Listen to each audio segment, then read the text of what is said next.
फिर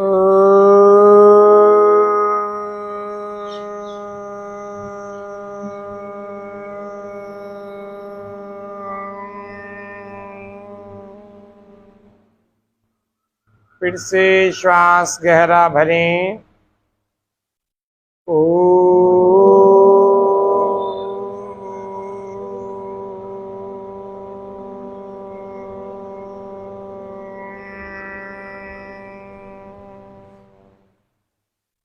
फिर से श्वास गहरा भरें।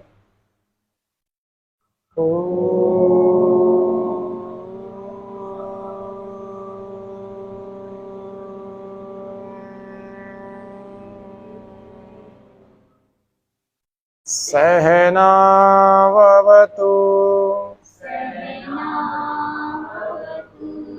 सहनौ भुनक्तु सह वीर्यं करवावहै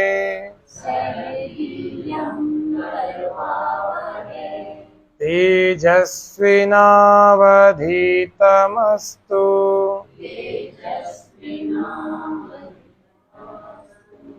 मा विद्विषावहै।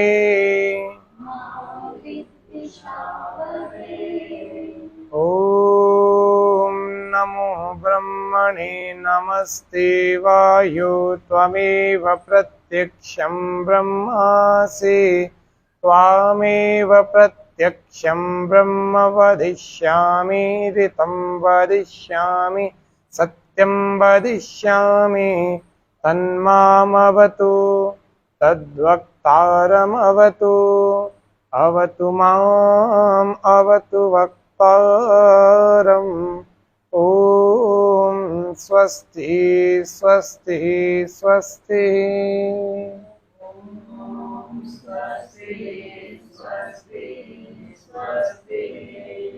दोनों हथेलियों को बिना घिसे अपने आंखों, अपने चेहरे पर, अपने गालों, अपने पूरे मुखमंडल पर लगाएं और अपनी आंखों को धीरे धीरे खोलें। पहले अपने आंखों से भूमि पर देखें, बिना घिसे। हाँ बेटा, हमने 19 तारीख से इस ध्यान प्रशिक्षण शिविर का प्रारंभ किया। आज 22 तारीख यानी चौथा दिन इस शिविर का अंतिम दिन है। इसमें हमने कई सारी चीजों को देखा था। थोड़ा सा 10-1 मिनट में रिवाइज करके देख लेते हैं, फिर इसको आगे बढ़ाएंगे और अंतिम सत्र को देखें। परिचय, ध्यान का परिचय। ध्यान क्या है? ध्यान कहीं वो चीज तो नहीं है जो घर में बचपन में माता पिता गुरुजी बोलते थे कि ध्यान से जाना, ध्यान से खाना, ध्यान से पढ़ना। ये क्या चीजें हैं? वो है, वो बेसिक तो वही है। हाँ, लेकिन अब बड़े हो गए अपन, तो उस ध्यान को फिर बड़े अर्थों में देखना पड़ेगा। पहले अपने आप को अवलोकन करके देखेंगे कि क्या उस वाले पर अपन अभी चल रहे हैं, क्या नहीं चल रहे हैं। ना तो ध्यान से चलते हैं, न ध्यान से खाते हैं, न ध्यान से नहाते हैं, न ध्यान से किसी चीज को देखते हैं, न पढ़ते हैं। कई बार अपन ऐसे ही देख हल्का फुल्का ऐसे सरसरी नजर से देख करके बोल देते हैं कुछ भी। सामने वाला देखता है एक बार देखो तो सही, फिर देखते हैं तो हाँ हाँ, ऐसा कई बार हो जाता है। ऑफिस में भी हो जाता है, घर में भी हो जाता है। सर्फ तो है ही नहीं, तूने देखा ध्यान से? मुझे लगा वो पीछे वाला डब्बा खाली लग रहा था। अरे तुमने देखा क्या? ध्यान से देखा तो रखी थी, और इतनी रखी थी कि 2 महीने और चल जाए। छोटी छोटी चीजों में हमें ध्यान रखने की आवश्यकता होती है। जो ध्यान का विशेषज्ञ या ध्यान करने वाला या योग साधक व्यक्ति होता है, वो एक एक बात का ध्यान रखता है, छोटी छोटी बात का ध्यान रखता है। मतलब कितना ही पानी फैला हो, यदि हम सावधानी से ध्यान से चलेंगे तो हमारे गिरने की 1% भी संभावना नहीं रहती। 1%। कितना ही चिकना पानी फैला हुआ हो, सर्फ वाला, यदि हम ध्यान से पांव जमा जमा के चल रहे हैं तो हमारे गिरने की 1% भी संभावना नहीं रहती, यदि जूते पहने हुए हैं। ठीक है, लेकिन कुछ भी नहीं है, सूखा है, जूते बड़े मजबूत अच्छी ग्रिप वाले पहने हुए हैं, फिर भी ध्यान पूर्वक नहीं चल रहा, कोई पानी नहीं फैला हुआ, फिर भी कहीं दिमाग है, नजरें कहीं और है, तो भी गिर जाता है। देखते हो ना, कई सारे लोग घरों में भी होते हैं, चलते चलते ही ठोकर खाते रहते हैं हाथों से। कई बार कभी कप छूट जाता है, कभी गिलास छूट जाता है। कई सारे घरों में तो रोज कोई ना कोई, अरे क्या गिर गया, फिर गिर गया क्या, कुछ ऐसे एक जगह से आवाज आती है, कुछ ना कुछ गिरा ही दिया। इसका मतलब ये है कि हमारा मन और हमारा शरीर दोनों एक जगह पर नहीं है। जब भी हम कोई कार्य करते हैं तो हमारा मन और हमारा शरीर एक जगह पर होने चाहिए, तो वह क्रिया ध्यान पूर्वक की गई क्रिया कहलाती है। ये हो गया बेसिक। जैसे कानून होता है ना, रोज सुप्रीम कोर्ट नई नई साइटेशन निकालता रहता है, हाई कोर्ट निकालता रहता है। कानून क्या होता है, कितनी साइटेशन निकल जाए लेकिन बेसिक लॉ के कॉन्ट्राडिक्शन में कोई साइटेशन नहीं आए, है ना। जो मूल कानून है, अधिनियमों में है, संहिताओं में है, भारतीय दंड संहिता में आदि में, उसके ओवररूल करती भी कोई भी साइटेशन सुप्रीम कोर्ट भी नहीं देगा। बेसिक लॉ है, उसके वाइड स्कोप में कुछ और दे सकता है, लेकिन उसके विपरीत तो कुछ भी नहीं देगा, नहीं तो फिर उसका महत्व समाप्त हो जाएगा। इसी प्रकार से जैसे आप रेलवे संशोधन अधिनियम चलाते हैं ना 1898 में, है ना, फिर उसके बाद आगे भी है जी। ठीक है जी। तो परिचय जो हमारा जो था ध्यान का, वो है हमें ध्यान के बारे में जानना चाहिए। ध्यान क्या है, तो ध्यान जो है योग का 7वां अंग है। आजकल बहुत सारे गुरु पहले ही दिन से ध्यान कराना शुरू कर देते हैं, और 7 दिन में तो आंखों पर यूं गहरा यूं लगा के बोलते हैं ये आपकी रोशनी जो दिख रही है ना, ये ईश्वर का साक्षात्कार हो गया। 7 दिन में साक्षात्कार करा के भेज देते। कुछ ऐसे भी लोग हैं, भागवत सुना देते हैं और कहते हैं 7 दिन जो परीक्षित को लाभ हुआ भागवत सुन करके, है ना, सनत कुमार आदि से, और वो ही लाभ आपको भी हो जाएगा। 7 दिन आप भागवत सुन लो और आपका भी मोक्ष हो जाएगा, जैसे राजा परीक्षित का हो गया। ऐसे 7-7 दिन में मोक्ष कराने वाले बहुत सारे लोग बैठे। मोक्ष 7 दिन में नहीं होता, उसके लिए एक जन्म भी कम पड़ सकता है, कई जन्म भी कम पड़ सकते हैं। और कोई लगा हुआ है, पिछले जन्म की भी साधना है, अभी भी खूब लगातार दिमाग में वही चलता है, तो इसी जन्म में 1-2 वर्ष में भी हो सकता है, कोई बहुत बड़ा काम नहीं। लेकिन दिशा सही होनी चाहिए, गलत दिशा में भटकेगा तो कुछ भी नहीं हो सकता। छोटा सा जीवन है, काम की बात पता लग गई, उसको अप्लाई करना शुरू कर।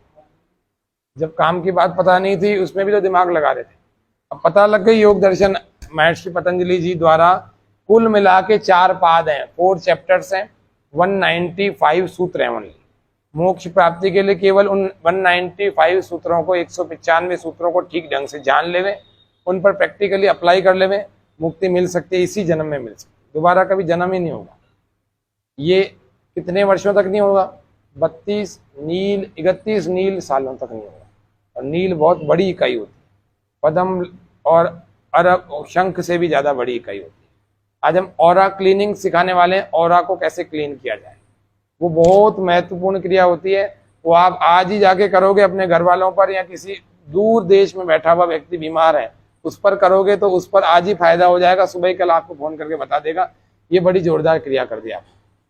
और अपनी भी करना, औरों की भी करो, अपनी भी करो और औरों की भी करो। तो ऑरा क्लीनिंग क्या होती है, आज के सत्र के अंतिम भाग में हम बताने वाले। ध्यान क्या है, तो ध्यान करने के लिए हमें पहले ये 6 सीढ़ियों पर गुजरना पड़ेगा। यम और नियम, ये 2 सीढ़ियां हैं। ये योग के और ध्यान के बीज को हमारे शरीर में, हमारे मन में बोता है। शरीर में तो क्या बोएगा, मन में बोएगा। तो पहला है यम, ये 5 प्रकार के होते हैं। अहिंसा, किसी भी व्यक्ति को वाणी, कर्म और वचन, कर्म और मन से दुख न देने की भावना, यह अहिंसा कहलाती है। इसको हम न्यायपूर्वक हिंसा भी कह सकते हैं। अहिंसा उसको नहीं कहते हैं जो आपको गांधी जी ने अपने को बताई थी, एक गाल पर थप्पड़ मार दिया तो दूसरा तैयार है।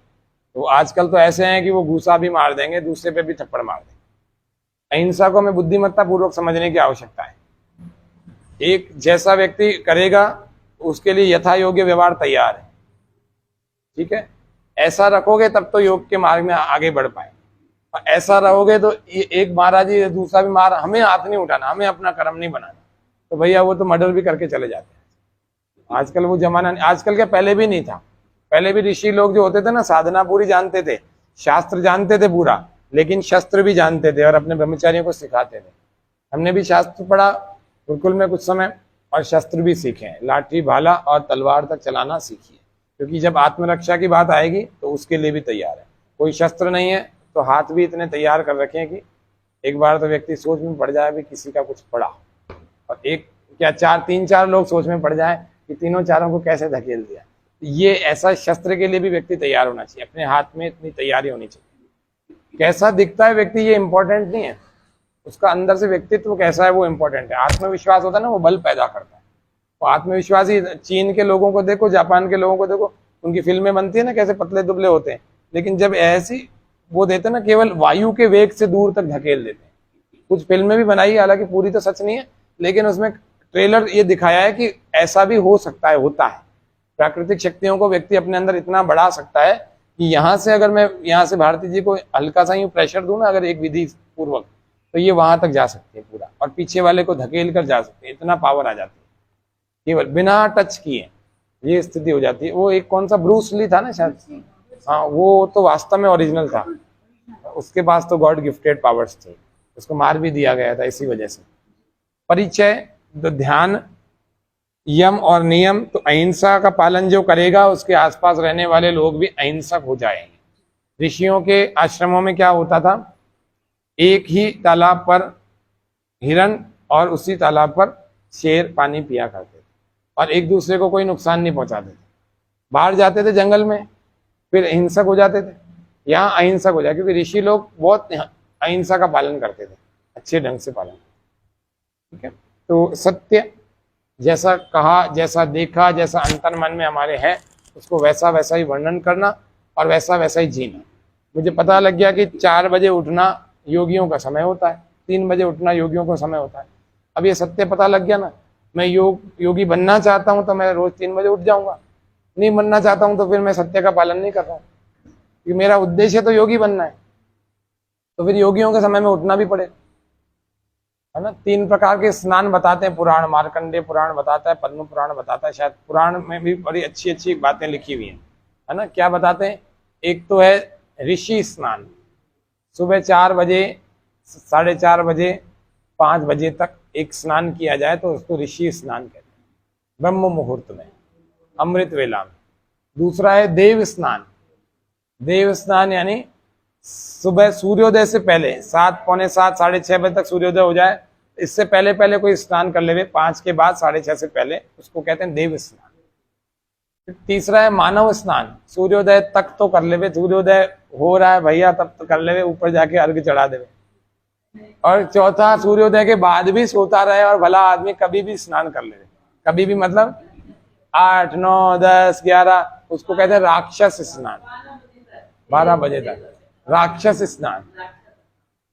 एक तो परिचित मेरे ऐसे भी हैं जो रात को 3 बजे सोते हैं और दिन में 1 बजे उठते हैं, और मैं कहता हूं मेरा 1 बजे तो आधे से भी ज्यादा दिन हो जाता है, आधे से ज्यादा दिन हो गया ना। तो परिचय तो भैया इसका बहुत बड़ा है, समरी में यही समझ लो। अस्तेय, चोरी न करने की भावना। चोरी किसको कहते हैं दिलीप जी, आपका क्या शुभ नाम है? अच्छा जी, अरे क्या एक ही बार में परिभाषा बता दी, शास्त्र की परिभाषा।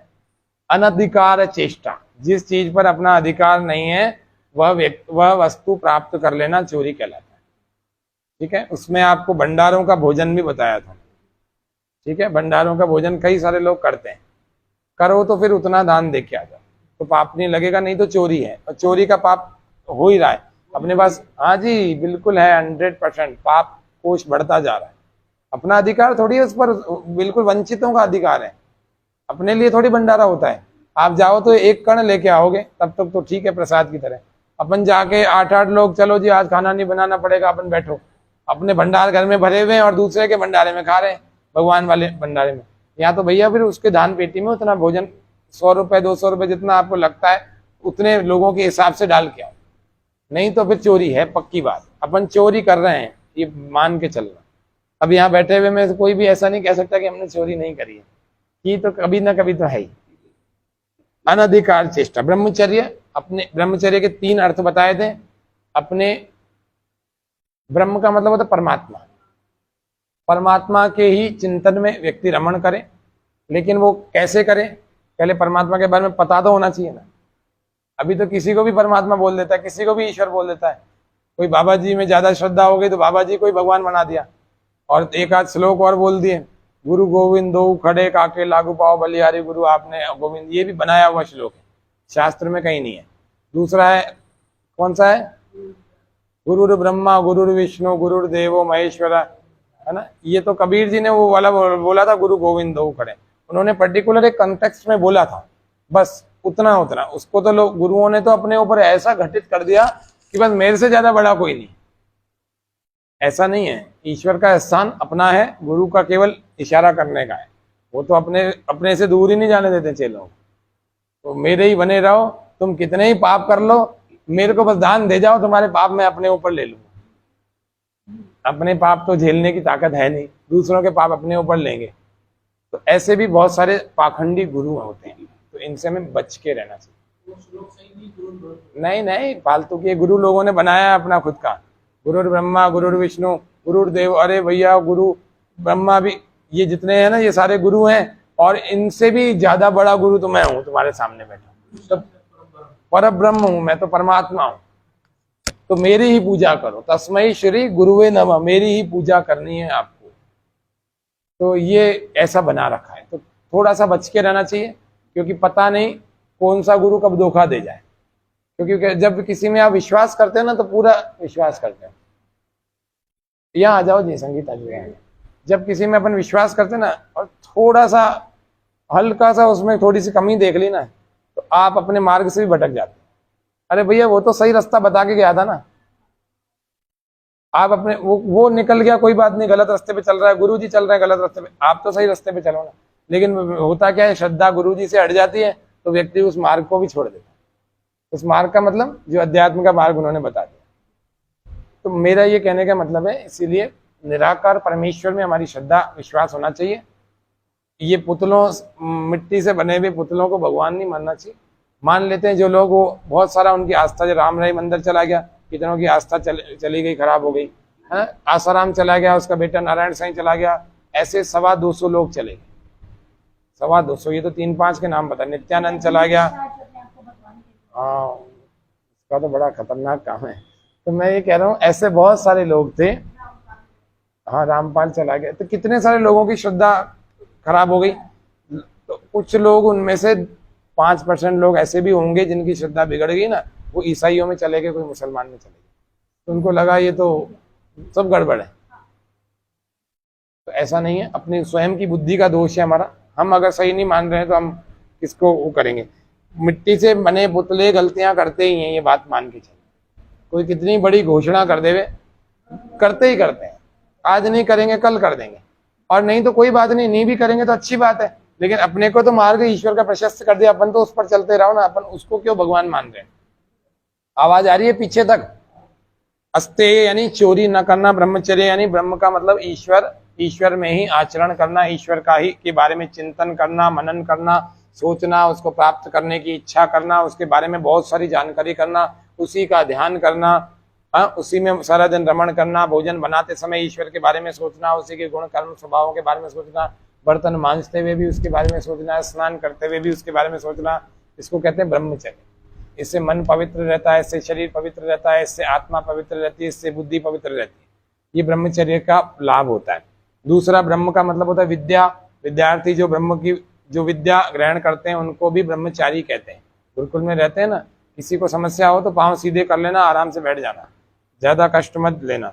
तीसरा, ब्रह्म का अर्थ होता है वीर्य।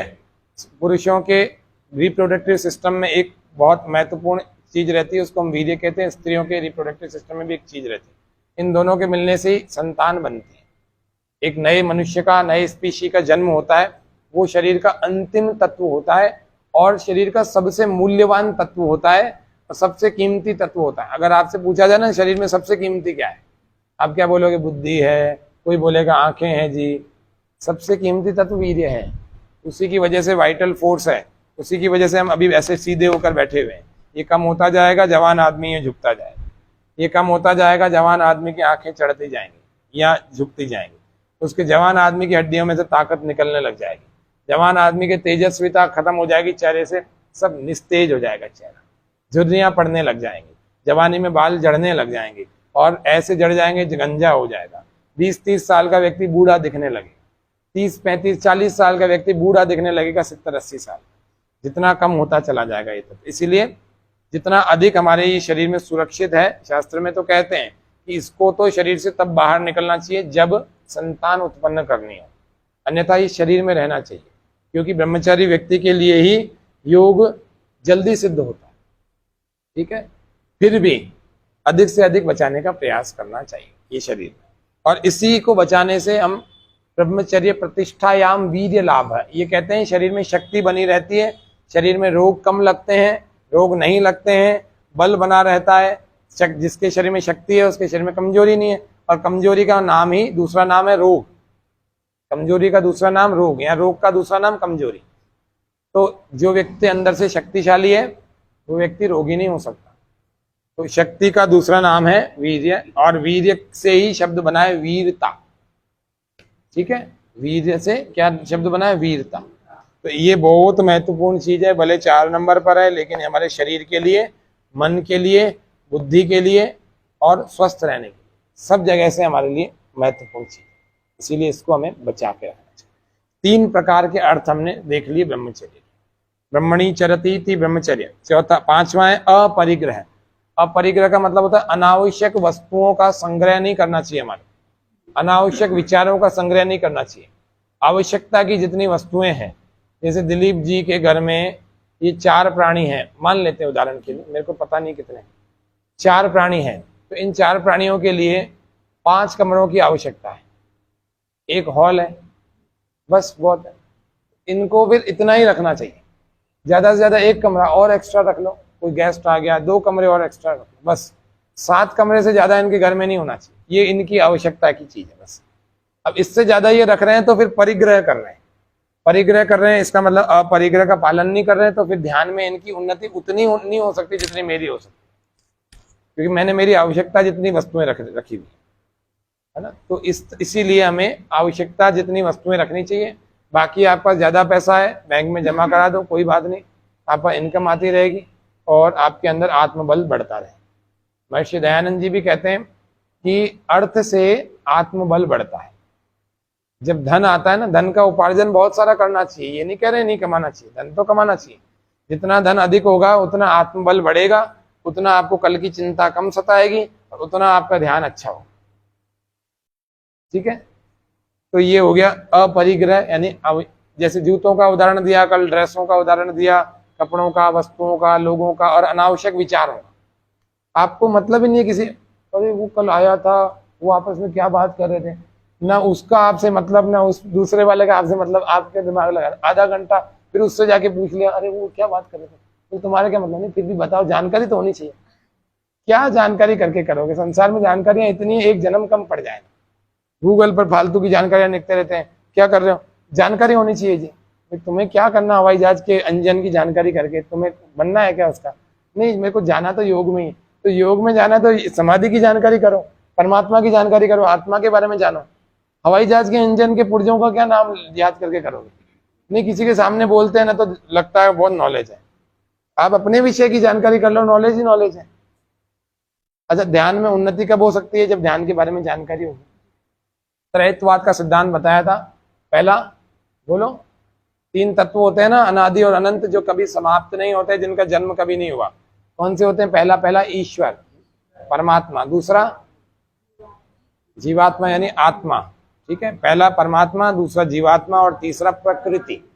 प्रकृति जो दिख रही है ये भी प्रकृति से बना हुआ है, ये भी प्रकृति से, ये भी शरीर भी सब प्रकृति से बने। और एक जीवात्मा है जो हमारे भीतर है, जो इस प्रकृति से बने हुए जड़ शरीर को चला रहा है। और तीसरा परमात्मा है जो ये पूरे संसार को ही चला रहा है। परमात्मा के मुख्य काम 5 होते हैं। आपको अगर किसी से जान पहचान करनी होती है तो आप 3 चीजें जरूर उससे पूछते हो। भाई तुम्हारा नाम क्या है ना? ठीक है। दूसरा, तुम काम क्या करते हो? तीसरा होता है कि तुम रहते कहाँ हो। ठीक है, मेरे हिसाब से चौथी चीज की जरूरत ही नहीं है कोई जान पहचान करने की। 3 चीजें पर्याप्त है। जान भी जाता है, पहचान भी जाता है व्यक्ति, बाकी तो समय लगता है पहचानने में। और लेकिन लगभग ये होता है अनजान व्यक्ति से अपन नाम पूछ लेते हैं, भाई साहब आपका शुभ नाम क्या है। तो परमात्मा का नाम क्या है अपन ने जाना उस दिन, प्रणव। प्रणव नाम है और प्रणव को कैसे पुकारते हैं, ओम। कैसे पुकारते हैं, ओम। ओम के नाम से पुकारते हैं। परमात्मा का मुख्य और निज नाम है ओम। मुख्य मतलब भगवान के बहुत सारे गुण कर्म स्वभाव हैं और बहुत सारे नाम भी हैं। हम सब गणों का अधिपति है तो उसको गणपति या गणेश भी बोलते हैं, है ना। सब जगह व्याप्त होने से विजडरी व्याप्तो या व्याप्नोति सर्वत्र, विष्णु भी कहते हैं उस परमात्मा को, है ना। शिवु कल्याण, हम सबका कल्याण ही कल्याण करता है। पानी देकर हमारा कल्याण किया कि नहीं किया, वायु देकर हमारा कल्याण किया कि नहीं किया, अग्नि देकर हमारा कल्याण किया कि नहीं, अन्न देकर हमारा कल्याण। शिवु कल्याण, हर दिन हमारा कल्याण, हर क्षण हमारा कल्याण करता। आप समझो ये सब कुछ दे देता, नींद ही ना देता तो कल्याण हो सकता था क्या, नहीं हो सकता था। हफ्ते में 2 ही बार नींद आएगी जी बस आपको, बाकी 5 दिन नहीं आएगी। कितना व्यक्ति घबराए घूमता अपने ही घर में। कल्याण की चीजें उसने दे रखी है, सिस्टम सेट करना। आप व्यायाम करो बलवान हो जाओगे, निश्चित बात। मंडूकासन करो डायबिटीज दूर हो जाएगी। कर्म के साथ उसके फल को जोड़ रखा है, ठीक है ना। और अगर कर्म के साथ फल को नहीं जोड़ता तो कर्म कौन करता। आप भोजन करो, भूख समाप्त हो जाएगी, वो अलग बात है, 6 घंटे बाद फिर भी लग जाएगी। लेकिन जिस समय भूख लग रही है भोजन करो, भूख समाप्त हो जाएगी। कर्म के साथ फल जुड़ा हुआ है। इसीलिए कहा गया है एक मंत्र में, विष्णु कर्माणि पश्यत यतो व्रतानि पस्पशे इंद्रस्य युज्य सखा। ये कहते हैं कि विष्णु भगवान के कर्मों को देखो, विष्णु यानी भगवान परमात्मा, उसके कर्मों को देखो।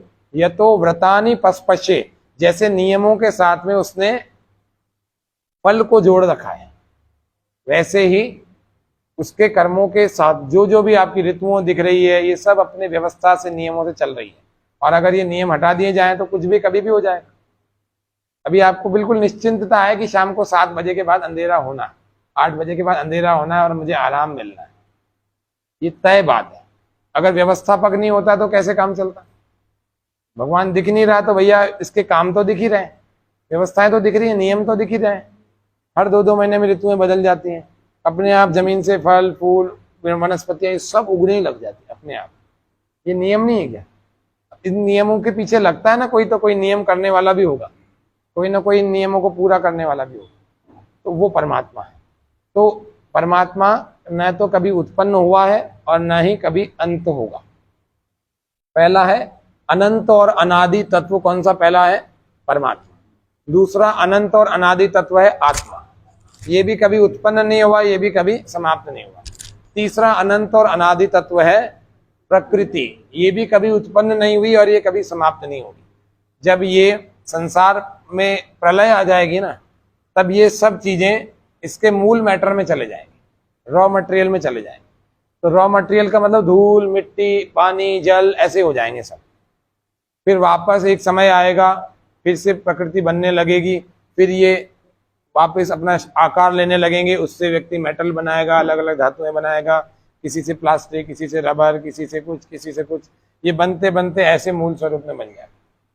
लेकिन जब प्रलय होती तो सब कुछ सत्व रजस तमस के परमाणुओं में विलीन हो जाता।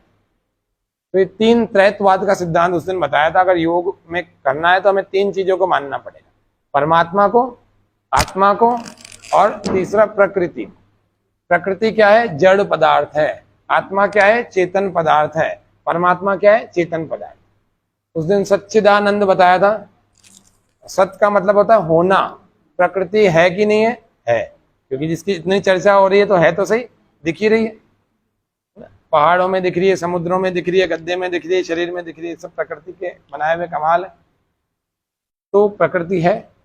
सत्य यानी प्रकृति है, सत्य यानी आत्मा भी है, सत्य यानी एग्जिस्टेंस यानी होना, भवति वर्तते, है ना। और सत्य यानी है तो मतलब परमात्मा भी है ही। अभी इसके कार्यों को अपने देख ही लिया। तो सत्य तो तीनों ही है, प्रकृति भी सत्य है और आत्मा भी सत्य है और परमात्मा भी सत्य है। दूसरा है चित्त। प्रकृति चेतन नहीं है, जड़ है, मेरे उठाए बिना तो ये उठेगी नहीं। तो इसलिए ये केवल सत्य है, मतलब केवल है ही बस, चेतना नहीं है इसमें अलग से। चेतना हमारी आत्मा में है, जिसकी वजह से देखो ये शरीर अपने आप चल रहा है, हिल रहा है, बोल रहा है, देख रहा है, जान रहा है, समझ रहा है, कुछ सोच रहा है। अभी उठ के जाएगा भी, वापस आके बैठेगा भी, सबके अंदर की बातें जानने की कोशिश भी करेगा। तो चेतना तो है ना। अनादिश चेतना धातु, यानी कि इस चेतना का भी कभी अंत नहीं होता। कहते हैं ना, आत्मा न मरता है न जन्म लेता है। एक गीता में श्लोक भी है, कौन सा है? न हन्यते हन्यमाने शरीरे। एक और है, नैनम छिन्दन्ति शस्त्राणि नैनम दहति पावक न चैनम क्लेदयन्त्यापो न शोषयति मारुतः। नैनम छिन्दन्ति शस्त्राणि, कोई शस्त्र इस आत्मा को भेद नहीं सकता, क्योंकि कितनी बारीक है पंचन जी। बाल का एक टुकड़ा साइड का एक ले लिया, उसके 100 टुकड़े कर दिए, 100 हिस्से कर दिए, फिर इनमें से एक 100वां हिस्सा लिया, फिर इसके 1000 हिस्से कर दिए, फिर 1000वां हिस्सा लिया, और उससे भी ज्यादा सूक्ष्म है आत्मा। इसीलिए इसको कोई शस्त्र छेद नहीं सकता। ठीक है, नैनम छिन्दन्ति शस्त्राणि नैनम दहति पावक, इसको कोई आग जला नहीं सकती। इतनी बारीक चीज को क्या आग जलाएगी जो दिख ही नहीं रहा। नैनम दहति पावक न चैनम क्लेदयन्त्यापो, न इसको कोई जल गीला कर सकता है ना, और न शोषयति मारुत, न कोई वायु सुखा सकती है। ये गीता का श्लोक है। जब कोई मरता है या मरने वाला होता है या मरने के बाद जो कथाएं होती है, तब गीता के श्लोक, गंगा जल, ये सब अपने हिंदू समाज में परंपरा है। तो गीता के श्लोक सुना देते हैं, कुछ सुना देते हैं। तो ये वाला श्लोक बड़ा वो है कि बार बार आत्मा की नित्यता को बताने वाला, आत्मा के अमरत्व को बताने वाला। ये शरीर तो मरण धर्मा है, आज है और कल नहीं है, कल फिर दूसरा शरीर आ जाएगा, लेकिन आत्मा कभी नहीं मरता। तो आत्मा भी नित्य है। तो सत भी है और चित्त भी है। चित्त यानी चेतना, और तीसरा है परमात्मा। उस सत यानी वो भी है, चित्त यानी चेतनता वाला है। चेतनता वाला है तभी तो हमारे को जीवन जिला रहा है ना। और तीसरा आनंद स्वरूप है, इसीलिए उसको आनंद कहते हैं। तो परमात्मा क्या है? सच्चिदानंद है। सत, चित्त और आनंद है। अपन बोलते हैं ना, सच्चिदानंद भगवान की जय। तो भगवान का नाम ही सच्चिदानंद है, और आत्मा का नाम है सच्चित, और प्रकृति का नाम है सत, केवल सत। ठीक है, अपन बोलते हैं ना ओम तत्सत, एक मंत्र आपने सुना होगा, ओम तत्सत। तत्सत यानी परमात्मा ही सत्य स्वरूप है। सत का मतलब अस्तित्व वाला, एग्जिस्टेंस वाला भी होता है, और दूसरा परमात्मा का सत का मतलब सत्य होता है। जब व्यक्ति मर जाता है ना, तब एक पीछे से नारा बोलते हैं। क्या बोलते हैं? जो उसकी अर्थी को उठाने वाले होते हैं ना, एक वाक्य बोलते हैं, राम नाम सत्य है या संग है ना, या ओम नाम सत्य है या संग है। ऐसा बोला जाता है कि व्यक्ति के साथ में उसके अच्छे कर्म ही साथ जाते हैं। एक कवि ने बड़ा सुंदर लिखा, धन धरा के धाम पर यहीं धरा रह जाएगा, पशु भी बंधे रह जाएंगे जब मृत्यु का दिन आएगा। नारी घर के द्वार तक ही साथ देगी लोक में, मित्र दल मर घट के आगे साथ नहीं दिखलाएगा। देह भी तेरी चिता के बीच जल भुन जाएगी, मृत्यु के पश्चात केवल धर्म ही रह जाएगा। मृत्यु के पश्चात केवल धर्म ही रह जाएगा। तो इसका मतलब है धार्मिक कार्य करने वाले लोगों को कभी निराश नहीं होना चाहिए, क्योंकि वो सदा कंटिन्यू होता है। हम जा रहे हैं, भगवान न करे, सड़क पर जा रहे हैं और असावधानी से जा रहे हैं, और सड़क ने, उस ट्रक ने आकर कुचल दिया, मृत्यु हो गई। धन भी यहीं, शरीर भी यहीं, अच्छे वस्त्र भी यहीं, बच्चे भी यहीं, पत्नी भी यहीं, और माता पिता भी यहीं। अब जाएगा क्या कंटिन्यू, ये बताओ। चित्त में जो संस्कार हैं, जो आपने अच्छा सुना है, जो आपने अच्छा कर्म किया है, वो निश्चित रूप से अगले जन्म में जाके कंटिन्यू होना है। मैं उसका एक जीता जागता उदाहरण आपके सामने बैठा। मेरे इस जन्म में कोई बहुत अच्छे कर्म नहीं होंगे, न मेरे बहुत धार्मिक परिवारों में जन्मा हूँ। ठीक है, मेरे पिताजी के कोई बहुत सारे अच्छे कर्म नहीं थे, ना कोई वो धर्मात्मा थे। ठीक है, न मेरे कोई दादाजी बहुत बड़े धर्मात्मा थे, अच्छे लोग थे, ऐसा नहीं कह रहा हूँ खराब थे, लेकिन ऐसे कोई संत महात्मा या आचार्यों के घर से मैं पैदा नहीं हुआ। बस ये है कि पूर्व जन्म के कर्म कंटिन्यू हुए, थोड़ा इस जन्म में मैंने प्रयास किया, गुरुकुल में जाकर के अध्ययन किया वेद शास्त्र आदि का, यूनिवर्सिटी में भी वही अध्ययन किया। मैं वैसे बीकॉम हूँ, लेकिन फिर बोध हुआ कि नहीं, अपन इसके लिए पैदा नहीं हुए।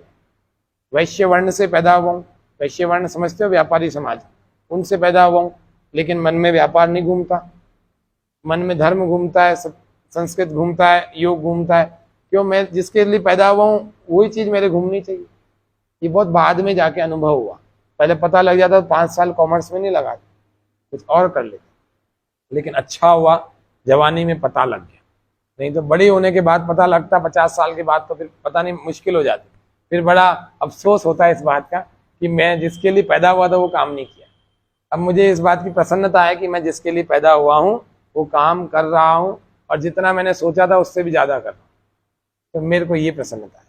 और इस काम ने मेरे को बहुत सारी सफलताएं दिलाई। जो बड़े बड़े लोगों को, करोड़पतियों को जो चीज़ें अनुभव, जो नसीब नहीं होती ना, वो मेरे को नसीब हो चुकी है अभी तक। मैंने मतलब लोगों ने सोचा नहीं होगा जो चीज़ें, वो अपने को मिल चुकी है अभी तक। बड़ी बड़ी चीज़ें, बड़ी चीज़ें का मतलब धन नहीं होता, बड़ी चीज़ का मतलब बहुत सारी चीज़ें और भी होती, तो वो सब मिली हैं। तो इसीलिए ये तो भगवान की विशेष कृपा है जो ये योग के कारण से मिला है।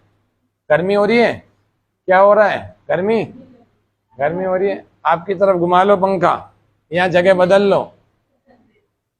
तो ये नियम है, जो यमों का पालन करेगा वही ध्यान अच्छा लगा सकता है। जो अच्छे पुण्य कर्म करेगा वो इसी से ध्यान अच्छा लगेगा। जो सेवा करेगा उसका ध्यान अच्छा लगेगा, जो सेवाएं लेगा उसका ध्यान अच्छा। क्योंकि पहले दिन बताया था, हमारे पास एक क्या होता है, कोश होता है, वो होता है कर्म का कोश, या कर्माशय कहते हैं। जैसे जल कहाँ रहता है? जलाशय में। कर्म कहाँ रहते हैं? कर्माशय में। और कर्म कितने प्रकार के? 4 प्रकार। मुख्य रूप से, मोटे मोटे रूप से समझ लो 2 प्रकार, एक पुण्य कर्म और एक पाप कर्म। तो पुण्य कर्म करेंगे तो पुण्य के कोश में जमा होगा, और पाप कर्म करेंगे तो पाप के कोश में जमा होगा। ठीक है? जब आप के पास सुविधाएं बहुत सारी हैं, आप औरों से सेवा लोगे तो आपके पुण्य घट जाएंगे, पुण्य खर्च होते जाएंगे। लेकिन आप वही काम स्वयं कर सकते तो स्वयं को करना चाहिए, आपके पुण्य सुरक्षित रहेंगे। जितने पुण्य आपके सुरक्षित रहेंगे उतना ध्यान अच्छा लगेगा। जितनी आप लोगों की सेवा करोगे, धन से कर सकते हैं, शरीर से कर सकते हैं, मन से कर सकते हैं, वाणी से कर सकते हैं, किसी अपने ज्ञान से कर सकते हैं, वो आपके पुण्य को बढ़ाएगा। ठीक है? इसी प्रकार से पाप भी बढ़ जाते हैं। पाप तो अनायास ही बहुत सारे हो जाते हैं, अभी चलते चलते ही कई सारे जीव मर जाएंगे आपके पैरों से, पता ही नहीं लगता। तो पाप तो अनायास बढ़ ही रहे हैं, उनकी तरफ ध्यान मत दो, आपको ध्यान देना पुण्यों की तरफ, और सावधान रह के जीवन जीना है कि हमसे पाप नहीं हो। ये तो हो अनायास हो जाते हैं बहुत सारे, लेकिन नहीं होने पर ध्यान देना है और पुण्यों को बढ़ाते जाना है। जैसे आप बढ़ाते जाओ, रेशनल वैल्यू चलेगी तो आपका पुण्य अपने आप ही बढ़ा हुआ दिखेगा। अब ये कोई, इसका तो कोई बैरोमीटर तो है नहीं जो नापा जा सके। इसका तो यही है कि आप अपने पुण्यों पर, सेवाओं पर, इन पर ध्यान दो। जितना ज़्यादा होंगी उतना ज़्यादा ध्यान अच्छा लगेगा, उतना ज़्यादा हमारा अगला जन्म अच्छा होगा। इसी जन्म में प्रयास कर लिया तो मोक्ष भी मिल सकता है। ये बहुत बड़ा काम नहीं है। लेकिन वैसे एक बड़े विद्वान कहते हैं कि संसार के कार्यों में अपन लोग जितनी ताकत लगाते हैं ना, उससे भी कम ताकत में मोक्ष मिल सकता है, अगर इस दिशा में ठीक ठीक तरह से सही दिशा में मेहनत की जाए। संसार में कितनी सारी जगहों पर आप ताकत लगाते हो, कई सालों की सहन भी करना पड़ता है, कई जगह बहुत सारी ताकत लगती, शक्तियां लगती है। किसी को धन देना पड़ता है, नहीं होने के बाद इससे लेना उससे लेना, तमाम है ना। कईयों का वजन उठाना पड़ता है, कईयों की जिम्मेदारी अपने कंधों पर लेनी पड़ती है। शरीर से वजन उठाया, मन से उठाया, मन पर बोझ आ गया, दिमाग पर बोझ आ गया, परिवार पर बोझ आ गया, और पता नहीं कितना पेशेंस जीवन में चाहिए होता है। मैं कहता हूँ, वो विद्वान कहते हैं कि उसकी आदि शक्ति में ही मोक्ष हो सकता है, समाधि लगा सकता है व्यक्ति ये 8वां, लेकिन वो इस तरफ दिमाग ही नहीं लगाता, पूरे जिंदगी गधे की दौड़ में चलती जाती है ना। तो ये कुछ चीजें हमने उस दिन की थी, कुछ चीजें आज मैं नई बता दी मैंने आपको। ठीक है? तो ये हमें करना चाहिए, इनका पालन करना चाहिए। शौच से शुद्धि रखनी चाहिए, अंदर की बाहर की दोनों की, मन की भी और शरीर की भी। संतोष यानी पुरुषार्थ पूर्वक जितना भी आपने मेहनत करी है उसका जितना भी आपको मिले उसी के आप डिजर्व आप करते हो, और वो उसको पाकर संतोष करना चाहिए। उसको पाकर फिर असंतुष्ट नहीं होना चाहिए, उसको संतोष कहते हैं। तप, सुख दुख, गर्मी सर्दी, भूख प्यास, आंधी तूफान आदि जो भी विपरीत परिस्थितियां होती हैं, अनुकूल होती हैं, इन सब में अपने आप को सम बनाए रखना चाहिए। गीता में भगवान कृष्ण भी कहते हैं योगस्थ कुरु कर्माणि संगम त्यक्त्वा धनंजय सिद्ध्यो समो भूत्वा समत्वम योग उच्यते। योग का मतलब है समता में रहना, है ना, बैलेंस्ड रहना अपने मन से, बुद्धि से, आत्मा से, उसको कहते हैं योग। और स्वाध्याय का मतलब कहते हैं, 3 अर्थ बताए थे, इसके भी 3 अर्थ बताए थे, इसके भी 3 अर्थ बताए थे। स्वाध्याय के 3 अर्थ बताओगे अनिता जी, बोलो। मोक्ष शास्त्रों का अध्ययन करना। मोक्ष का मतलब होता है मुक्ति, मुक्ति का मतलब होता है छुट्टी। छुट्टी किस चीज से? दुखों से छुट्टी। दुख कितने प्रकार के? 3 प्रकार के। 3 प्रकार के दुख कौन से होते हैं बताओ, बोलो दिलीप जी। संसार में 3 ही प्रकार के दुख होते हैं बस, चौथा कोई नहीं होता। शारीरिक दुख, रोग वगैरह, मानसिक दुख और सामाजिक दुख, परिवार में।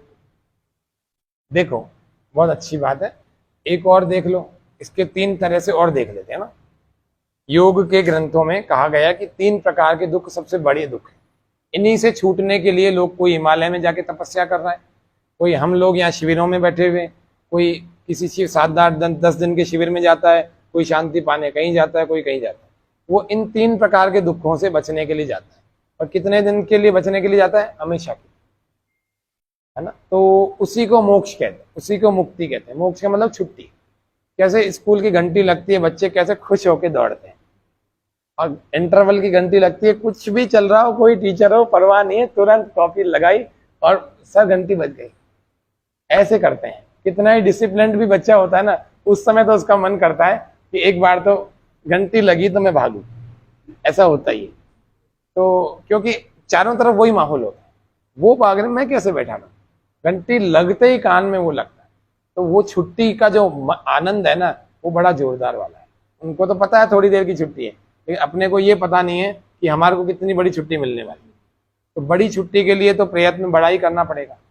तो इसी को ही हम समाधि कहते हैं। समाधि का मतलब होता है, सरल शब्दों में कह रहा हूं, समाधान।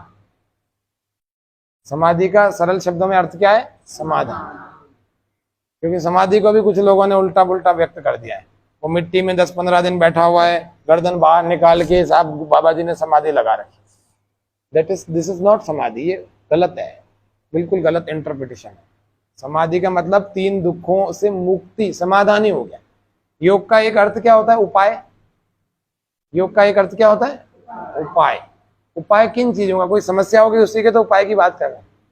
समस्या नहीं होती तो अपन क्यों इतने लोग बैठे रहते हैं? सब लोग सुखी थे, मैं भी सुखी था अपने घर, क्यों यहाँ चर्चा करने? कोई समस्या है, उस समस्या के निवारण के लिए अपन यहाँ 4 दिन से बैठे हुए, ठीक है। तब 3 समस्याएं यानी कि 3 दुख हैं। पहला है आध्यात्मिक दुख, लिखना चाहो लिख सकते हो। 3 दुखों से निवृत्ति ही मुक्ति है। पहला है आध्यात्मिक दुख। आध्यात्मिक दुख क्या होता है? जो हमारी स्वयं की गलती से, स्वयं की असावधानी से, ठीक है, स्वयं की लापरवाही से पैदा हुए हैं, उनको कहते हैं हमें आध्यात्मिक दुख। क्लियर है? है जी? हाँ। तो आध्यात्मिक दुख क्या हो गया? हमारे अंदर जितने भी, जैसे ज्वर आ गया, बुखार आ गया, पेट में दर्द हो गया, आपको बताऊं ये सारे आध्यात्मिक दुखों में आते हैं। चोट लग गई, खुद की गलती से लग गई, चलते चलते लोहे की टेबल घुस गई अंदर, उसका कील घुस गई, ये आध्यात्मिक दुख है। सुनने में बड़ा लग रहा है आध्यात्मिक दुख, ये क्या है? ये आध्यात्मिक दुख। किसी से ईर्ष्या कर रहा है, अपने आप ही जल रहा है, उसका तो बाद में नुकसान करेगा, पहले कुछ जल रहा है, आध्यात्मिक दुख। दूसरा दुख होता है आदि भौतिक दुख। आदि भौतिक यानी आप तो सही सही गाड़ी चला रहे थे, लेकिन सामने वाले ने आके ठोक दिया। अन्य भूतों के, अन्य प्राणियों के द्वारा, अन्य भौतिक प्राणियों के द्वारा, भौतिक लिखा हुआ है ना, अन्य प्राणियों के द्वारा जो हमें दुख पहुंचाया जाता है, उन समस्त दुखों को आदि भौतिक दुख कहा जाता है। क्लियर हो गया? पहले आध्यात्मिक दुख, स्वयं के कारण से आए हुए दुख, अन्य प्राणियों के आए हुए के कारण से आए हुए दुख, उनको आदि भौतिक। जैसे कोई लड़की, अच्छी लड़की थी, अच्छा परिवार देख के गई, अब उसका पति ने उसके ऊपर, उसके ससुराल ने, उसकी सास ने उसके ऊपर अत्याचार करना शुरू। पति तो अच्छा निकल गया लेकिन सास अच्छी नहीं निकली, या उसके ससुर अच्छे नहीं निकले, या उसके जेठ जी अच्छे नहीं निकले, उसके ऊपर अत्याचार करना शुरू। वो बेचारी अच्छे संस्कारों वाली है, उनका विरोध नहीं कर पा रही, कैसे भी कर रही है, तो उसके ऊपर कौन सा आध्यात्मिक दुख भोग रही है कि आदि भौतिक भोग रही है? आदि भौतिक। अन्य प्राणियों, हम चल रहे थे, हमारे को आकर ने सांप ने काट लिया, हम यहाँ बैठे हुए थे, हमारे को सांप ने काट लिया, तो ये क्या है? आदि भौतिक। किसी ने आके थप्पड़ मार दिया, आदि भौतिक। किसी ने मर्डर कर दिया, आदि भौतिक। क्लियर है? तीसरे प्रकार का दुख जो सबसे बड़ा है वो है आदि दैविक दुख। ठीक है, आदि दैविक दुख का मतलब होता है दैवीय आपदाओं से पहुंचने वाला दुख। दैवीय आपदाएं मतलब प्राकृतिक आपदाएं, भूकंप हुआ, बाढ़ हुआ, सूखा हुआ, या तूफान ही हो गया, तूफान में उड़ा के ले गया। सुनामी जैसे एक आया था, क्या तूफान ही था ना? ऐसा तूफान था, कईयों को ही उड़ा के ले गया और छोटे छोटे संसारों को उजाड़ के ले गया। इतना भयंकर था। हाँ, कोरोना है, चलो इसको मान लेते हैं। हाँ, ये सारे दैवीय आपदाएं हैं। तो इन दैवीय आपदाओं, इनको अपन आदि दैविक दुख कहते हैं। इससे योगी भी नहीं बच सकता। योगी, मान लीजिए उदाहरण के लिए मान लेते हैं कि आपके बीच में ऐसा योगी बैठा हुआ है कि जिसने आत्म साक्षात्कार कर लिए, परमात्मा के साक्षात्कार कर लिए, बस वो कभी भी मर जाए तो कोई चिंता की बात नहीं है, उसको परमात्मा का धाम मिलेगा, मुक्ति हो जाएगी, उसको दोबारा जन्म नहीं लेना पड़ेगा। मान लो ऐसा योगी आप लोगों के बीच में बैठा हुआ है और उसी जगह भूकंप आ गया और धरती अलट पलट हो गई और सारे लोग मर गए। बाकी लोगों को तो कर्मों के अनुसार जन्म मिल जाएगा, लेकिन योगी को मोक्ष मिलेगा। लेकिन ये जन्म तो चला गया ना उसका, बाकी के समय में वो दूसरों का भी उपकार कर सकता था, दूसरों को मोक्ष के प्रति प्रेरित कर सकता था, है ना? तो योगी भी आदि दैविक दुखों से नहीं बच सकता, लेकिन बाकी दोनों दुखों से आप लोग, अपन सब लोग बच सकते हैं। थोड़ा सावधान रहना पड़ता है। आध्यात्मिक दुखों के लिए थोड़ा जागरूकता पूर्वक जिएंगे तो कम बीमार पड़ेंगे, कम दुख उठाएंगे, ज्ञान बढ़ाते जाएंगे, अपनी नॉलेज, प्योर नॉलेज को बढ़ाते जाएंगे, जो अध्यात्म की नॉलेज है उनको बढ़ाते जाएंगे तो हम कम दुखी होंगे। ठीक है, तो आध्यात्मिक दुख हमारे घट जाएंगे, बहुत घट जाएंगे। आदि भौतिक दुख, सावधानी पूर्वक जीवन जिएंगे, गाड़ी चलाने से लेकर, कपड़े पहनने से लेकर, सड़क पर चलने से लेकर, दूसरों के साथ व्यवहार करने से लेकर, ये सारे अपन संतुलित सीमित रहेगा तो हम उस दुखों से भी बचेंगे, क्योंकि दूसरे लोग पीड़ा नहीं पहुंचा पाएंगे। खुद मजबूत होंगे तो अपन जवाब दे सकते हैं। ये सब चीजें आदि भौतिक दुखों में, उनको भी हम घटा सकते हैं। अपनी लापरवाही को ना करें, सावधानी पूर्वक, जागरूकता पूर्वक जीवन को जिए। तीसरे, आदि दैविक से बच नहीं सकते, उससे मानव जाति प्रयास करे तो बच सकती है। भूकंप क्यों आता है? जमीन के खोखले होने से। कुछ जमीन के हिस्सों को इतना खोद लिया जाता है, इतना खोद लिया जाता है कि उसमें बचता ही कुछ नहीं है, फिर वो कंपन ही होगी और क्या होगा। तो जमीन खिसकने लगती है, हिलने लगती है, एक हिस्से का हिस्सा पूरा ही खिसक जाता है। ये पहाड़ के पहाड़ ही तो एक बैलेंस ही बिगाड़ देते हैं। या मदार पूरा पहाड़ ही काट दिया, पूरी बस्तियां बना दी, और बचा हुआ जो है वो उसको भी वो करते जा रहे हैं। तो ये सब चीजें कारण ये है कि आदि दैवीय, कुछ दैवीय आपदाओं को मनुष्य खुद ही पुकार रहा है। कोविड को भी मनुष्य नहीं पुकारा है, तो दैवीय आपदाएं आएंगी। तो ये 3 प्रकार की समस्याएं, बताओ मनुष्य जन्म में ज्यादा आ रही हैं कि दूसरे जन्मों में ज्यादा आ रही हैं? ये बताओ। मनुष्य में आ रही, क्योंकि अपन मनुष्य जन्म को जी रहे हैं, तो इनके लिए भी तो होती होगी। भूकंप आएगा तो हमारी उस भूमि पर अगर कोई कुत्ता बिल्ला होगा वो भी तो मरेगा। हाँ, लेकिन आप जान के देखो, उनको ज्यादा कष्ट है, उनको ज्यादा कष्ट है। मनुष्य तो फिर भी अपनी सुरक्षा कर लेता है, लकड़ी का मकान बना लेगा, या भूकंप आएगा तो लकड़ी के टेबल के नीचे छिप जाएगा तो थोड़ी उसकी सुरक्षा हो जाएगी, या बाहर मैदान में भाग जाएगा। इनको क्या पता, ये दबेंगे, मरेंगे और संख्याओं में मरेंगे। नहीं पता होने की बात नहीं कह रहा हूँ कि आप ये मत सोचो कि बड़ी घटना होगी तो कुत्ते को पहले पता लग जाती। मैं इस बारे में, इस सब्जेक्ट की बात नहीं कर रहा हूँ। मैं ये कह रहा हूँ सबसे ज्यादा दुखी कौन से जीव है? मनुष्य ज्यादा दुखी है कि दूसरे ज्यादा दुखी है? नहीं है, मनुष्य तो ज्यादा सुखी है, दूसरे जीव ज्यादा दुखी हैं। ये तो अपन ने अपने आप के कर्मों से अपने आप को दुखी बना लिया है। वास्तव में अपन सबसे ज्यादा सुखी प्राणी है, लेकिन फिर भी हम मुक्ति का यत्न कर रहे हैं, क्योंकि हमें इस जन्म में भी दुख दिखाई दे रहा है, क्योंकि सभी जन्मों में दुख है, पैदा होते से ही दुख जुड़ गया। अगर आपको इस जन्म में दुख नहीं दिख रहा, इस संसार में बहुत सुख दिख रहा है, इसका मतलब फिर हम मुक्ति की तरफ नहीं बढ़ सकते। अगर इस संसार में वास्तव में आपको पैनी नजर से देखो, रहना तो बड़े मस्ती से चाहिए, जीवन को बड़ा मजे मजे से जीना चाहिए, लेकिन आप इसके गहराई में जाके देखो तो दुख ही दुख है इस संसार में, दुख ही दुख। सामान्य रूप से देखो, सुबह नाश्ते की भूख मिटाई, दोपहर में फिर दोपहर के भोजन का दुख है, फिर शाम के भोजन का फिर दुख है, फिर रात की नींद का दुख है, नींद ना लो तो दूसरे दिन चक्कर ही चक्कर आएंगे, फिर दुख ही दुख है। ज्यादा ले लो तो आलस ही आलस आएगा। दुख कौन सी जगह नहीं है बताना कंचन जी? सुबह काम पे जाने का दुख है, शाम को काम से आके लौट करके फिर थकान का दुख है, घर पे समय न दे पाने का दुख है, ऑफिस में सही काम नहीं कर पाने का दुख है। इतना दुख है कि भारती जी के आंसू निकल आए। तो कुल मिला के इस संसार में बताओ दुख बहुत ज्यादा है।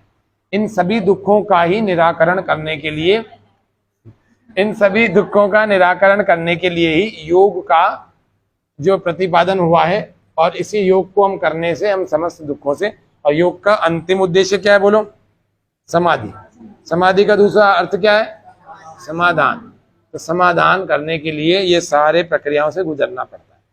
अब छोटा सा देख लिया यम नियम, चलते हैं स्वाध्याय पर थे। स्वाध्याय का मतलब मोक्ष शास्त्रों का अध्ययन करना, ओमकार आदि पवित्र नामों का उच्चारण करना और अपने आत्मनिरीक्षण करना, अपने अंदर के दोषों को रोज दूर करके गुणों का आधान करना, अपने आप को अच्छा बनाना। और ईश्वर प्रणिधान, हर समय ये विचार करना कि ईश्वर मुझे देख रहा है, सुन रहा है, जान रहा है, तो व्यक्ति कभी गलत नहीं करेगा। हर काम परमात्मा को समर्पित करके करना, तो भगवान व्यक्ति कभी गलत नहीं करेगा। ठीक है, पाप से बच जाएगा ना। तो जो पाप से बचेगा वो योग तो सिद्ध कर सकता है, और जो पापी होगा, सुबह तो झूठ बोल रहा है और वो ध्यान लगा रहा है, ऐसे व्यक्ति का ध्यान लगाने से कोई मतलब है? सारा दिन झूठ बोल रहा है, इसको धोखा दिया, उसको कर दिया, उसके टिफिन में से खा गया खाना, उसकी बोतल में कुछ मिला दिया मतलब उठ पटांग हरकतें। अपने घर वालों से झूठ बोल रहा है, कहाँ जाके आए? मैं वहां जाके आया, गया यहाँ था, झूठ बोल दिया। तो ऐसा व्यक्ति ध्यान करेगा, उसका कोई सेंस है क्या? इससे तो ना करे। तो ये सब आसन यानी शरीर की स्थिरता हमारी हो जाए। ये जो हठयोग के आसन प्राणायाम स्वामी रामदेव जी भी कराते हैं, मैं भी कराता हूँ, इनको करना चाहिए। इनको करने से शरीर की अच्छी स्थिति बनती है। ये भी हठयोग का पार्ट है, इनको रोज करना चाहिए अगर शरीर को स्वस्थ रखना है। शरीर माध्यम खलु धर्म साधनम, भैया इस धर्म को सिद्ध करना है तो शरीर ही माध्यम है। अगर ये सही नहीं है तो फिर ध्यान तो नहीं लगेगा। ध्यान किधर लगेगा? घुटने में दर्द है तो घुटने पर मन आ जाएगा, पेट में गड़बड़ हो रही है, पेट में गुड़गुड़ में ध्यान आ जाएगा, कंधे में दर्द है तो कंधे में चला जाएगा। तो थोड़ा सा अपने को आसन करने चाहिए, है ना। दूसरा आसन की स्थिति का मतलब है स्थिर सुखम आसन। स्थिरता पूर्वक, सुख पूर्वक, लंबे काल तक जिस स्थिति में हम बैठ सकें उसको क्या कहते हैं? आसन। ठीक है, स्थिरता पूर्वक, सुख पूर्वक और लंबे समय तक जिस भी स्थिति में बैठे रह सकें उसको आसन कहते हैं। मैं ऐसे बैठ सकता हूं तो मेरे लिए ये अच्छा आसन है, इसको सुख आसन कहते हैं। कहा ही गया, महर्षि पतंजलि जी ने साफ कह दिया, स्थिरम सुखम आसनम या स्थिर सुखम आसन। ठीक। चौथा है प्राणायाम। प्राणायाम को करने से विचारों पर नियंत्रण होता है। योग में एक काम बताया कि ऐसी स्थिति हो जाए जब विचार शून्य हो जाए। स्थिति क्या हो जाए? संसार का एक भी विचार ना, एक भी। तो उसको क्या कहते हैं? विचार शून्य स्थिति। तो वो किससे होता है? प्राणों पर नियंत्रण करने से। प्राण का मतलब वात, वात का मतलब वायु, वायु का मतलब श्वास जो हमारे चल रही है। प्राणायाम में क्या होता है? Various disciplines of breathing. तो अलग अलग डिसिप्लिन्स में हम जो ब्रीदिंग करते हैं, कपालभाति में कुछ अलग करते हैं। एक्सेल कैसा करते हैं? एक्सेल एक्टिव मोड पर होता है और इनहेल पैसिव मोड पर होता है। कपालभाति में यही होता है, बाहर छोड़ने पर ध्यान रखें। ऐसे भस्त्रिका में इनहेल एक्टिव एंड एक्सेल भी एक्टिव है, लेकिन डीप ब्रीदिंग होना चाहिए, बहुत गहरा श्वास होना चाहिए। एक भस्त्रिका ऐसा भी होता है,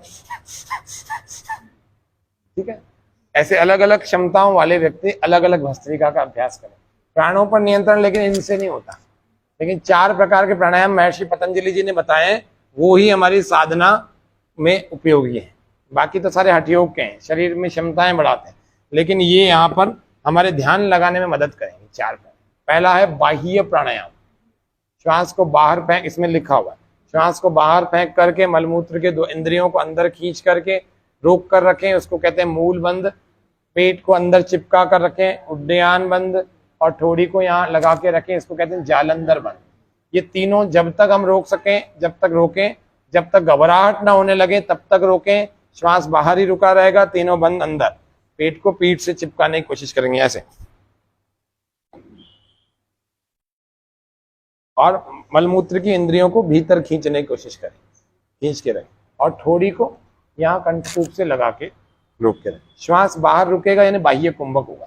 जितनी देर हम लगा सकते हैं, ताकत बहुत लगती है, जितनी देर हम लगा सकें तब तक लगाएं। 1 बार, 2 बार, 3 बार, 4 बार, 5 बार तक लगा सकते हैं। तो ऐसा ध्यान में हमें 3 बार लगाना चाहिए, ठीक है। इससे भी हमारे प्राणों पर नियंत्रण बनता है, क्योंकि कितनी देर बाद श्वास बाहर छूटी, जब तक श्वास नहीं आ जा रही है तब तक विचार भी नहीं आ जा रहे हैं। क्लियर है? 4 प्राणायाम होते हैं, है ना, बाह्य, अभ्यंतर, स्तंभ वृत्ति और बाह्य अभ्यंतर विषयाक्षेप। ये 4 प्राणायाम होते हैं। ये डिटेल में आपको कल बता दिए थे, आज नहीं बता रहा। प्रत्याहार ये पक्का करके इसीलिए आप लोगों को बता रहा हूं कि ये 2 बार नहीं सुनोगे तो बैठेगा ही नहीं। प्रत्याहार मतलब कल बताया था बकरी का उदाहरण, देवेंद्र जी ने बकरी पाली। मन जो है शरीर से बाहर विचरण कर रहा है, इसको पकड़ के अंदर ले आए, प्रत्याहार हो गया। बाहर के विषयों से हटाया, अंतर्मुखी कर लिया, प्रत्याहार हो गया। अंदर एक स्थान पर टिका लिया, नाभि पर, हृदय पर। आत्मा कहाँ रहती है? हृदय के मध्य भाग में, यहाँ जहाँ छाती की हड्डी खत्म हुई, यहाँ एक गड्ढा है, इसको हृदय भाग कहते हैं। तो यहाँ पर या यहाँ पर या यहाँ पर या यहाँ पर या यहाँ पर या यहाँ पर, कहीं भी एक स्थान पर अगर मन को टिका के रख लिया उसको कहते हैं धारणा, ठीक है। ये सारे धारणा स्थल हैं। और अगर इस पर टिका के रखा लगातार, और एक किसी विषय पर रखा, कौन सा विषय? परमात्मा रूपी विषय, तो उसको कहते हैं ध्यान। इसकी कंटिन्यूटी को ध्यान कहते हैं।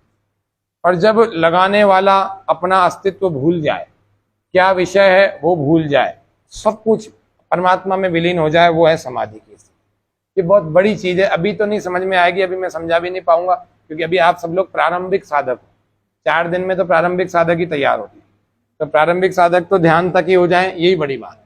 यम नियमों का पालन आप लोगों को घर पे करना है, जिंदगी भर करना है। उसके अलावा आपके पास कोई विकल्प नहीं है। आप कितने खराब कामों को करके आओ, फिर भी मन आपका यम नियमों में ही आएगा, फिर आपको पालन करने पड़ेंगे। बुरे से बुरा, चोर से चोर व्यक्ति भी है ना, दुष्ट से दुष्ट, डकैत से डकैत व्यक्ति भी चाहता है कि मेरे घर में डकैती नहीं होनी चाहिए। क्यों जी? झूठे से झूठा व्यक्ति भी ये चाहता है स्नेहा जी कि मेरे से कोई झूठ ना बोले, होता है ना। इसी तरह से मनुष्य की आत्मा हमेशा ही स्वाभाविक रूप से अच्छे गुणों की तरफ आकर्षित होती है। तो इसलिए यम नियमों को तो हमें हमेशा ही पालन करना चाहिए, और ईमानदारी से, पूरी निष्ठा से पालन करना चाहिए। ये हमारा अष्टांग योग था। अब इस अष्टांग योग को अभी मैं आसन, प्राणायाम, प्रत्याहार, धारणा, ध्यान, ये 5 चीजों का भी मैं प्रैक्टिकल करवा रहा हूँ, ठीक है। तो इस प्रैक्टिकल के लिए अभी हम खड़े होंगे। इससे पहले अगर अभी तक के विषय में किसी का कोई प्रश्न हो तो आप स्वागत है, पूछिए। परमात्मा के हम 3 काम जान रहे थे, है ना। किसी से जान पहचान करनी हो तो उसके बारे में पता होना चाहिए 3 चीजें। उसका नाम क्या है? तो उस परमात्मा का नाम ओम है, ओम का उच्चारण करना सिखाया था आपको, है ना। और दूसरा, वो काम क्या करता है? तो परमात्मा बहुत सारे काम करता है, लेकिन उसके 5 काम मुख्य हैं। पहला, संसार को बनाना। दूसरा, संसार का पालन करना।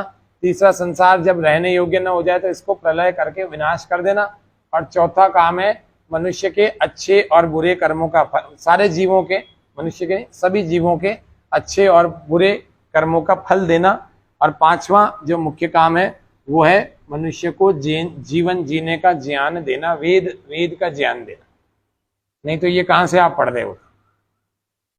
वेद का ज्ञान नहीं होता, थोड़ी देर सुन के आप चले जाते। ऐसे कंटिन्यू तार बंद करके रैप्ट अटेंशन में नहीं सुन रहे होते पिछले 4 दिनों से। वेद का ज्ञान है तभी मन को पवित्र बना रहा है, तभी दूसरे दिन आपके कदम घर से बाहर निकलते हैं कि आज फिर जाना चाहिए। ये वेद का ज्ञान है, ये परमात्मा ने ही दिया है और ऋषियों के माध्यम से हम सब लोगों तक, आप तक और हम तक पहुंचा है। ठीक है, तो ये परमात्मा के कितने काम हो गए? 5। बोलो, पहला संसार को फिर चलाना, तीसरा प्रलय करना, प्रलय ला देना, जिसको अपन बोलते हैं ना GOD, जनरेटर, ऑपरेटर, डिस्ट्रॉयर, और पौराणिक संदर्भों में इसको ब्रह्मा विष्णु महेश के रूप में भी लेते हैं। ब्रह्मा जी संसार का निर्माण करते हैं, विष्णु जी उसको पालन करते हैं और शंकर जी तीसरी आंख खोल के प्रलय ला देते हैं। ऐसा भी अपन सोचते हैं, सुनते ही हैं हिंदू धर्म में, तो पुराणों में भी ऐसा कहा गया है।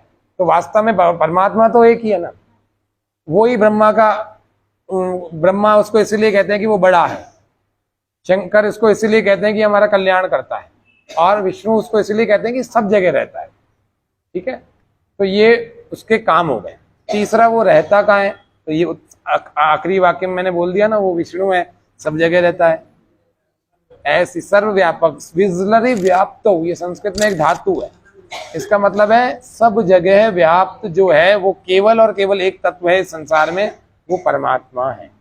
आपको जो पृथ्वी दिख रही है ना, जो भारत दिख रहा है ना, ये कहाँ पर है? पृथ्वी पर है। और जब भी आप अगर संसार का नक्शा देखना, इतना छोटा सा भारत आएगा, बिल्कुल छोटा सा। आप पूरा अंगूठा रखोगे ना, अंगूठा बड़ा होगा। अगर एक A4 साइज के पेपर में आप संसार का नक्शा देखोगे तो भारत बहुत छोटा है। आप उसमें राजस्थान नहीं ढूंढ पाओगे, अजमेर जिला नहीं ढूंढ पाओगे, पूरे भारत ही एक अंगूठे से छोटा है, इतना छोटा है। और सोचो ये एशिया नाम के महाद्वीप में है, फिर ये पूरा देखा जाए तो संसार है, पूरा वर्ल्ड है, वर्ल्ड बहुत बड़ा है ना। ठीक है, ये क्या है? एक पृथ्वी है। ठीक है, इस एक पृथ्वी को चलाने के लिए एक सौरमंडल के अलग अलग ग्रह उपग्रहों का बहुत सहयोग होता है। जैसे सूर्य है, सब ग्रहों को चलाने के लिए शक्ति देता है। ठीक है ना, देता है ना, साइंस भी कहता है। एक सौरमंडल होता है, वो सारा अलग अलग ग्रह उपग्रह होते हैं। इसी प्रकार से ब्रह्मांड में करोड़ों सौरमंडल हैं, करोड़ों, एक नहीं है, करोड़ों। इसका मतलब करोड़ों सौरमंडल है तो करोड़ों सूर्य भी होंगे और करोड़ों पृथ्वियां भी होंगी और उन पर अरबों जीव भी होंगे।